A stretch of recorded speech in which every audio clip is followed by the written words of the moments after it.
สบายดีพี่น้องวัดจะขู่สุขคนเด้อวันนี้ก็สิไปอันนั้นพี่น้องอ้นบ่สบายพี่น้องเอ้ยไข้หวัดตันดังกินยาพี่น้องเอ้ยซื้อยามากินซื้อยามากินอยู่พี่น้องเอ้ย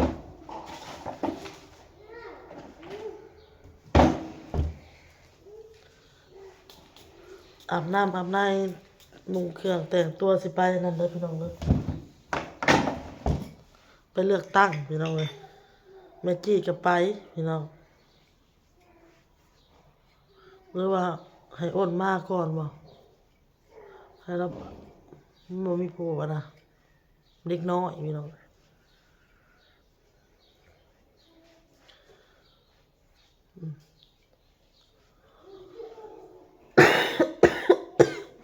ทั้งเป็นหวัดทั้งเป็นไอ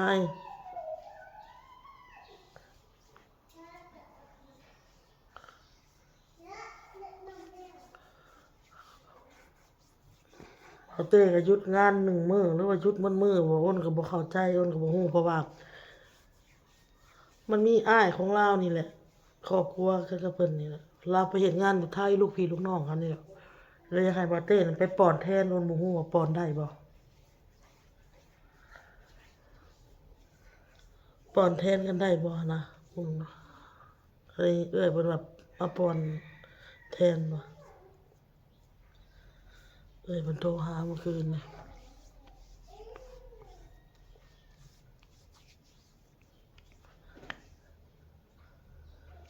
มีหยังดอกหน้าพี่น้องเอ้ย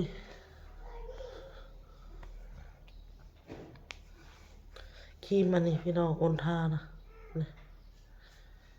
ครีมอีหยังครีมป๊อปบ่ครีมป๊อปหมากไหม้บ่ครีมป๊อปป๊อปธรรมดาเลยแหละเอามาทาแล้วพี่น้อง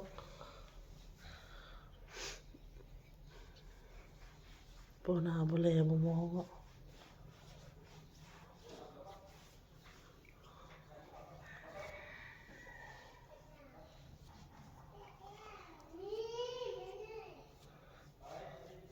หาลูกให้มาบีบหัวให้เอาไปแล่นว่าวเลยลูกกะน้องบอลกะ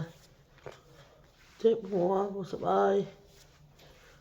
หวัดไอกะไอออกมาค่ะมีแต่เลือดพี่น้องเอ้ยอันน่ะแบบว่า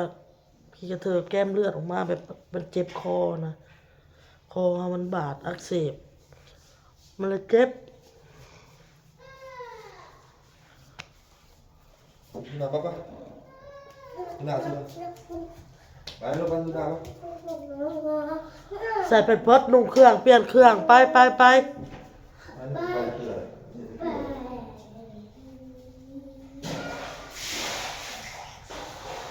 ใส่เราจะไปก่อนหรอปะไปก่อนรถไม่ต้องผ่าด้วยไปรถสบายดีเปล่า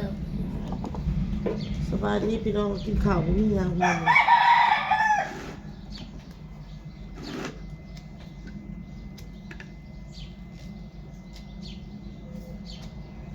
ได้น้ำมดบ่เข้าที่เสียงดังไปเลือกตั้งมาแล้วเรียบร้อยพี่น้องเลือกแล้วว้าวไปก็ได้เรียนคิว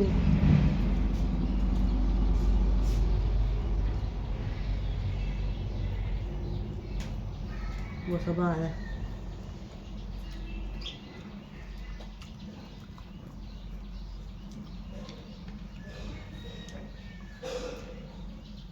เป็นเพื่อนบอกเต้ก็เป็นพี่น้อง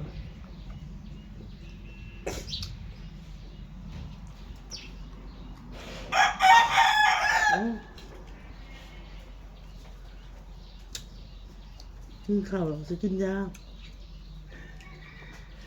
คาร์บอนเนี่ยมดหรอปะจ้าBaik, jangan letak, Pak.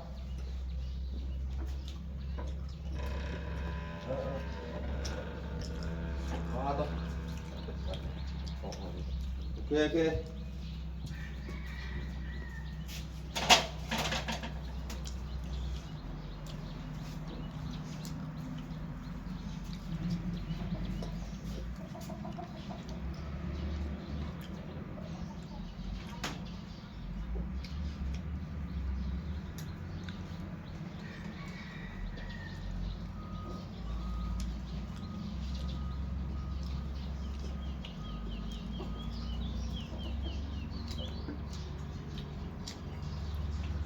ที่เขาจักโมงสวรรค์น่ะ ไปหน่อยแล้วไปเลือกตั้งแล้วไปเรียกเรียกต่อไว้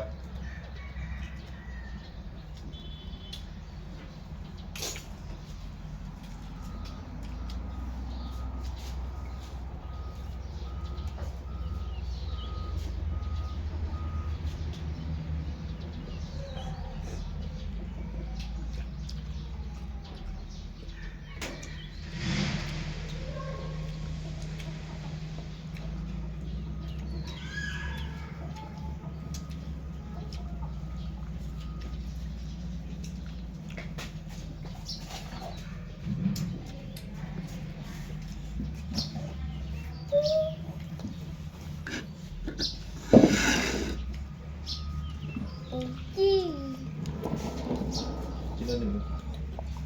แล้วแกปะแกมาแกมาโอ้ย เบื่อยายลูกคิดบ่ยายว้าวใส่ข่อยขาข่อย ดูแล้วยางอยู่ทั้งยาง เด็กเด็กตังค์ว่ะ ยางตัวปะ ตอนกินข้าวเขาย่ากินแล้วอย่าเล่นอย่าเล่น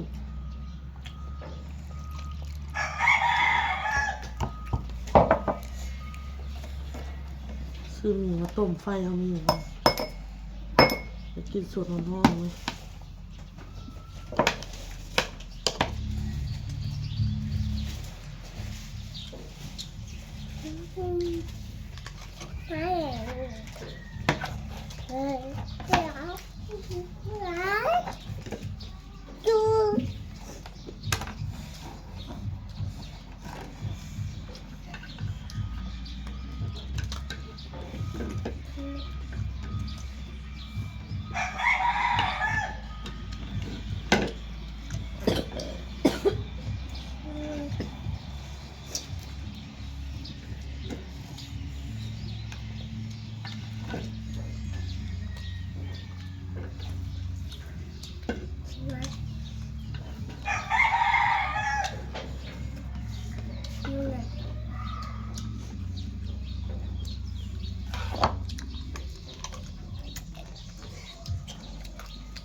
นี่มากันคอ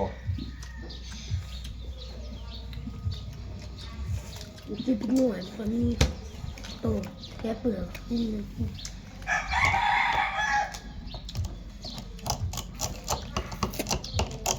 ไปเลือกตั้งมากอ่ะกลายมาทางของห้างตะเราเตาแตกมัดหมุนหมดเลยพี่น้อง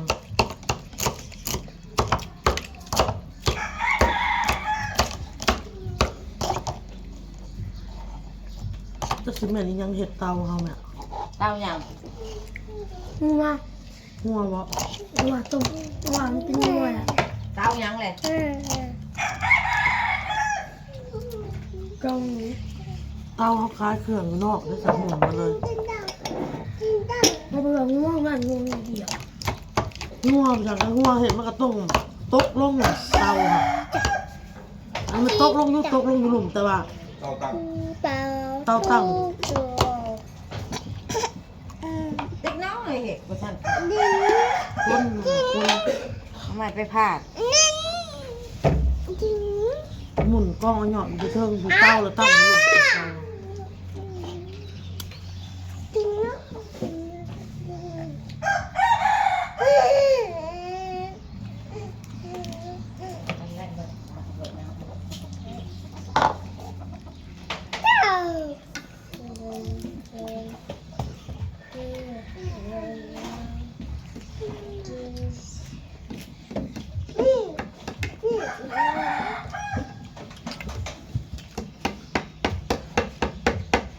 แล้วก็ได้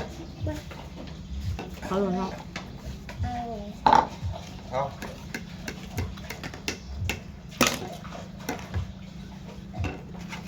ตั้งได้เรียกต่อ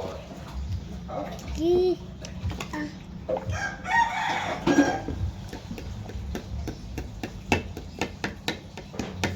โชคหัวมือบ้อง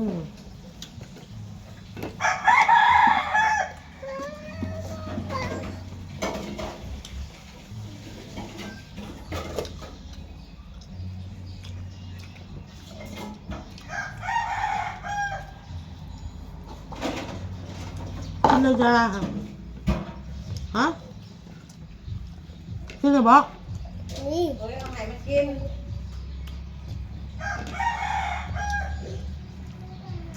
โต งานเด้อมาฮะ มันจะเฮ็ดเอาเล่นมาเลียโต๊ะอยู่ ป้า ให้มันกินบะยาเนี่ยให้กินแล้ว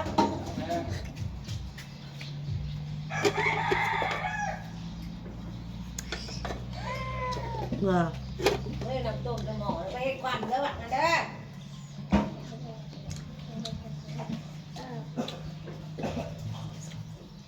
กอดกันแทนกัน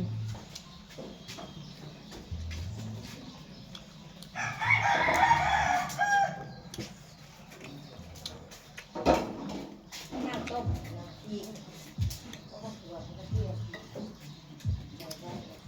กระต้มเกงบ่ ไปใบอันต้มเคี้ยวเลี้ยงกินเลยไหมวัดเป็นไอ ไข้หวัดนี่แหละเฮานี่ โอ้เจ็บคอดิ กินยา มันบ่ได้เย็นแดง ไอออกเลือดออกแก้มนอกเลือดแก้มขี้กระเถิบออกมา ต้มนี่ได้ตื่นทานต้มต้มเนี่ยกิน บอลกินยาหลักเมียนไม่บอกเลย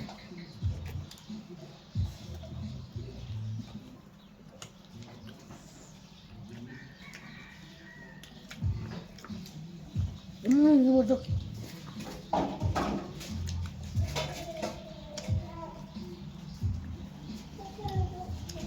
มาเบิ่งเตาพี่น้องเตาข่อยจะเป็นอิหยังเห็ดพี่น้องหมุนอัญญะเลยจักอิหยังเห็ดอิหยังถือเพราะว่าเตามันก็แตกอยู่มันก็พอได้ใช้พอได้ย่างขายอยู่หั้นนะอิหยังกันพี่น้องก็ว่าได้เงินสิซื้อใหม่อยู่ได้เงินเดือนเนาะพี่น้องเพราะว่ามาแตกก่อนจะแม่นไผเฮ็ดพี่น้องเอ้ยจักแม่นมันเป็นหยังอิหยังซูนมันจึงเป็นแนวนี้สภาพแต่ละเพิ่นแต่ละเว้นเมื่อกี้เนี่ยกับหลานอ้นกับลูกพี่น้องปากเปียกน้ำลายเฮย ต่อดิ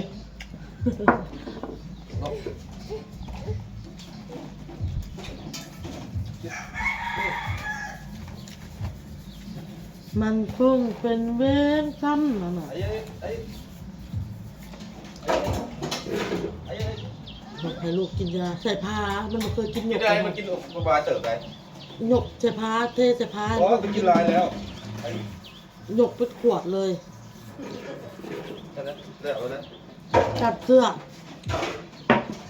นี่กินลายโชคกินปลาเร็วโชคกิ เอา นปลา โชคขึ้นชามโชคขึ้นมันก็โชค โช ขึ้ คน โชคกินเลย นี่พวกหมูแบบไอ้เหี้ยมา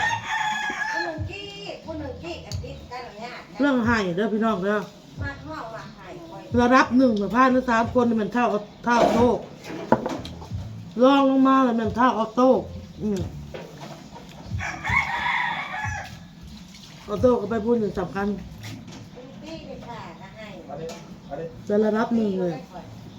ไอ้ยังไงมันเจ็บมันหนักให้ เท่า โชคโดยสังเกตมักห่อมันมักไข่มัน มั ไม่ ก ได้ ให้เรียกก็ให้เบอร์เจ็บก็ให้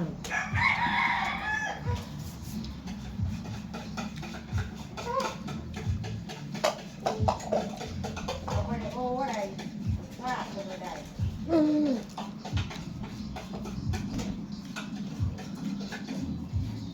ยามโอ้มัน